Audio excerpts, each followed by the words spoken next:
Voter তালিকা সংশোধন নিয়ে জল্পনা, অভিযোগ আর রাজনৈতিক টানাপোড়েন নতুন কিছু নয়।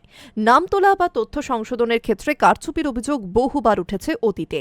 সেই বিতর্কের আবহেই এবার এক ঐতিহাসিক পদক্ষেপ। নির্বাচনী প্রক্রিয়ায় সরাসরি নজরদারিতে আসছেন বিচারকেরা। ভোটার তালিকা সংশোধন নিয়ে জল্পনা, অভিযোগ আর রাজনৈতিক টানাপোড়েন নতুন কিছু নয়। নাম তোলা বা তথ্য সংশোধনের ক্ষেত্রে কারচুপির অভিযোগ বহুবার উঠেছে অতীতে। সেই বিতর্কের আবহেই এবার এক ঐতিহাসিক পদক্ষেপ। নির্বাচন প্রক্রিয়া সরাসরি নজরদারিতে আসছে বিচারকের। সুপ্রিম কোর্ট অফ ইন্ডিয়ার নির্দেশে কলকাতা হাইকোর্টের অনুষ্ঠিত উপাচার্যের বৈঠকে নির্যাস হিসেবে সামনে এলো এক অভিনব ও প্রযুক্তি নির্ভর পদ্ধতি, যা নির্বাচনী স্বচ্ছতায় নতুন দিগন্ত খুলে দিতে পারে। কমিশন সূত্রে জানা গিয়েছে, ভোটারদের দেওয়া নথিপত্র ও মাঠ পর্যায়ের আধিকারিকদের পর্যবেক্ষণ খতিয়ে দেখতে এবার চূড়ান্ত সিলমোহর দেবেন বিচারকই। এই প্রক্রিয়া কার্যকর ও সুরক্ষিত রাখতে তৈরি করা হচ্ছে একটি সশস্ত্র ডিজিটাল পোর্টাল। প্রশাসনিক মহলের মতে, প্রযুক্তি ও বিচার বিভাগের সমন্বয়ে গড়ে ওঠা এই ব্যবস্থা ভবিষ্যতে ভোটার তালিকা সংশোধনের ক্ষেত্রে আদর্শ মণ্ডল হতে পারে।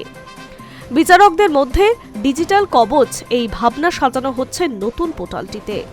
সিইওর দপ্তর সূত্রে খবর, বিচারকদের নামের তালিকা হাতে পাওয়ার পর প্রত্যেকের জন্য আলাদা লগইন আইডি তৈরি করা হবে। নিরাপত্তা নিশ্চিত করতে থাকবে ওটিপি ভিত্তিক প্রবেশ ব্যবস্থা, অর্থাৎ অনুমোদিত বিচারক ছাড়া এই পোর্টালে কেউ প্রবেশ করতে পারবেন না।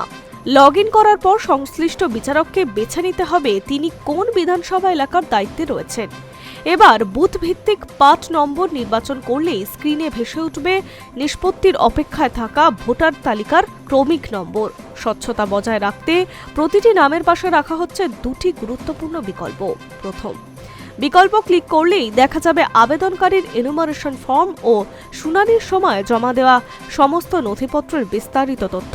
ফলে বিচারক সরাসরি মূল আবেদন ও প্রমাণপত্র যাচাই করতে পারবেন। দ্বিতীয় বিকল্পে থাকবে সংশ্লিষ্ট ইআরও, এইআরও, মাইক্রো অবজারভার এবং বিএলওদের পরিচয় ও তাদের মতামতপূর্ণ বিবরণ। স্ক্রুটিনি বা স্ক্রিনিং প্রক্রিয়া মাঠ পর্যায়ে আধিকারিকদেরও কি পর্যবেক্ষণ দিয়েছেন তা স্পষ্টভাবে তুলে ধরা হবে।